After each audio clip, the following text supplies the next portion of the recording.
Question 1. The river is a very important asset to Hopewell. How are you going to work to develop the waterfront? Well, before I answer the question, I just want to state that answering these questions, I can only respond based on the limited information that I have. I'm running for city council for my first time.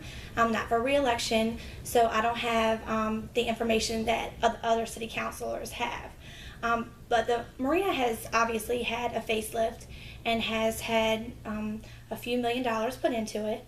I would like to continue to make improvements to the marina, but more family-oriented improvements by maybe doing a boardwalk. This would allow strollers, bikes for kids, skates. The waterfront used to, or actually the marina used to have a park. It doesn't have, I think it might have a slide maybe, that's still there. I would love to see a park, maybe even if it's not at the marina, closer down to the riverfront so that families can enjoy it more. Question 2. The East Broadway Bridge has been closed since April due to a failed inspection. Several meetings have been held and residents in that area are unhappy with the response of the city and the lack of any action. What do you think the solution to the bridge should be and how will that be funded? Again, I don't have a lot of details on the bridge.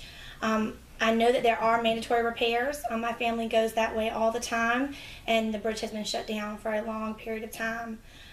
We have to consider public safety first. I would listen to the engineers. Obviously, they're saying that it needs to be shut down for a reason.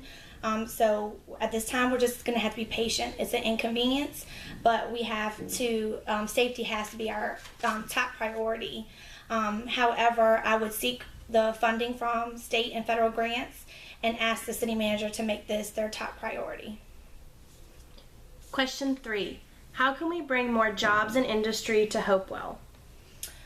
Jobs can only be brought to the city through Hopewell by the economic development staff. They have to work together and they have to invite businesses to come to the city. So we will need to get with them and make that another top priority. Question 4. How do we need to continue to develop retail in downtown Hopewell? Downtown Hopewell is developed nicely over the last few years. Again, in that last question, the invitation has to be extended, through to offer new businesses to come to the city of Hopewell. Possibly maybe opening a substantial restaurant that would bring, people to downtown Hopewell and let them see, how beautiful it is and want to visit it often. Bringing new businesses, I know buildings are a problem in Hopewell. The buildings, if they're not meeting standards, then the code enforcement, they need to inspect these buildings and force them to be repaired or renovated. Question 5. City Council has been working to continue to beautify and clean up the city. What further efforts do you think need to be done in code enforcement to continue to clean up Hopewell? Code enforcement must continue to go out and make the necessary requirements to ensure that businesses meet the standards, property owners are being responsible for their property, and continuing to be proactive in programs designed to improve neighborhoods in our city.